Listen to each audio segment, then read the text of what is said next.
ste ljudi? Alo?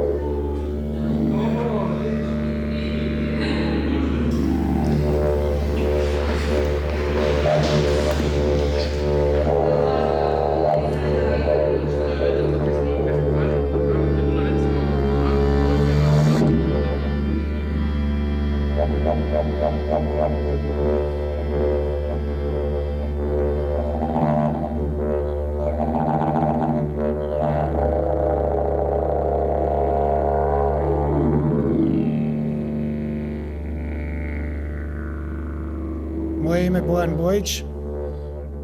Želim vam dobrodošlicu. Želim vam ugodnu večer. Da se svi dobro zabavimo. I ona inicijalna namjera koja je bila s moje strane je da jedna zdrava vibracija odjekne što je dalje moguće. I da svi odavde izađemo punog srca. Aho. Zatvorimo svi oči.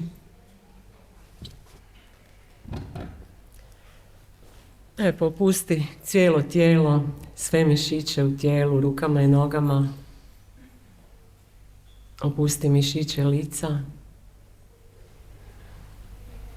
I probaj se potpuno odmaknuti od svih vanjskih zbivanja, od svih obaveza koje te čekaju onako vani. I neka ovo bude tvoje pozitivno vrijeme.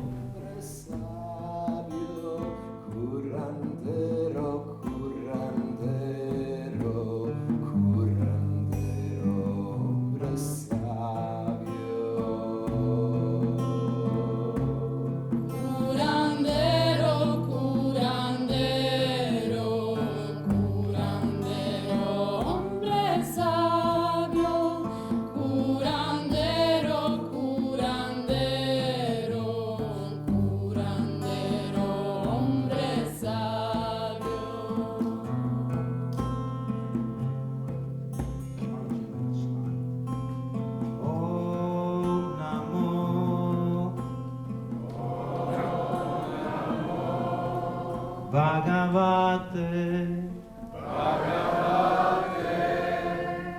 Vasudevaya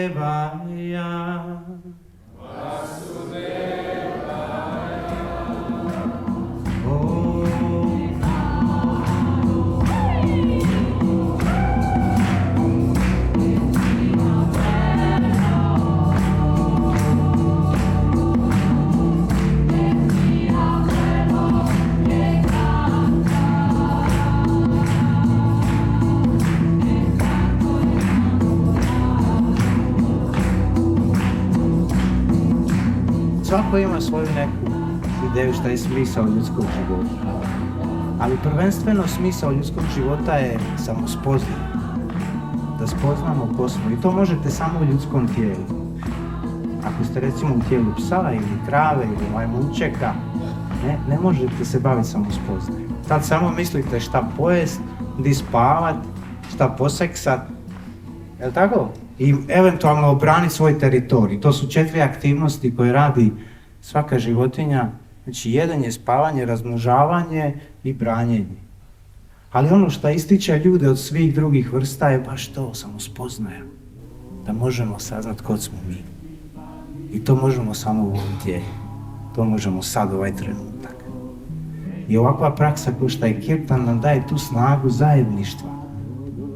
Mi ljudi smo plemenska bića, bića zajednice, bića obitelji.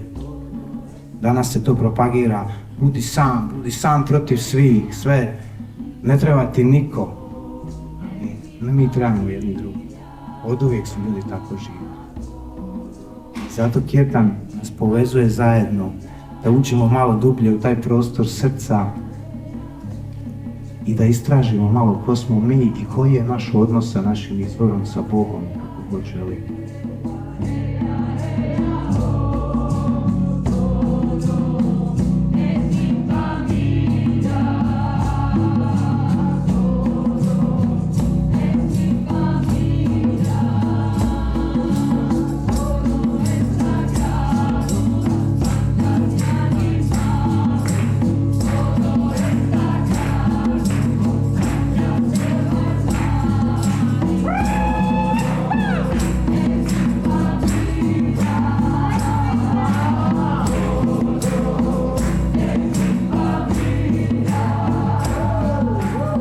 znate da su ljudi od pamtivijeka, nekad i kad su živjeli u plemenima, u bilo kojoj kulturi i civilizaciji, ljudi su uvijek zajedno dolazili da bi pjevali i svirali i plesali.